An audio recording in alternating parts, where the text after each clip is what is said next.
Gen Z generation డబ్బు సంపాదించే విషయంలో ఆల్మోస్ట్ పర్ఫెక్ట్ గానే ఉంటున్నారు. కానీ ఎందుకు ఫెయిల్ అవుతుంది? దీనిపై ఫార్చ్యూన్ అనే వెబ్సైట్ సంచలన కథనాన్ని పబ్లిష్ చేసింది. ఈ జెన్జీస్ జనరేషన్ మనీ సేవ్ చేస్తుంది, స్టార్టప్లలో ఇన్వెస్ట్ చేస్తుంది, రిటైర్మెంట్ ప్లాన్స్ లో కూడా పెట్టుబడి పెడుతుంది. కానీ ఫైనాన్షియల్ ప్లానింగ్ లో మాత్రం ఫెయిల్ అవుతుంది. ఎందుకో మీరు తెలుసుకోవాలంటే ఈ వీడియోని చివరి వరకు చూడండి. మీరు ఆశ్చర్యపోయే విషయం ఏంటంటే జెన్జీస్ 90లలో పుట్టిన జనరేషన్ తో పోలిస్తే 3 రెట్లు ఎక్కువగా మనీ సేవింగ్స్ చేస్తున్నారట.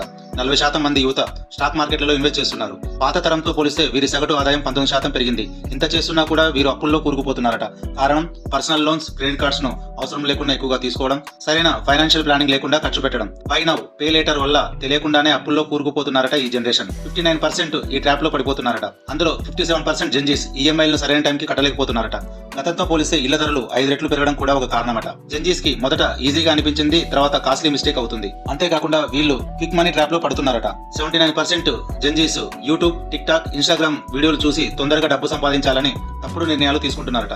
69% జెన్జీస్ గ్యాంబ్లింగ్, బెట్టింగ్ బాధితులు అవుతున్నారు. క్రిప్టో కరెన్సీ మరియు ఆన్లైన్ బెట్టింగ్లను పెట్టుబడులుగా భావిస్తున్నారట.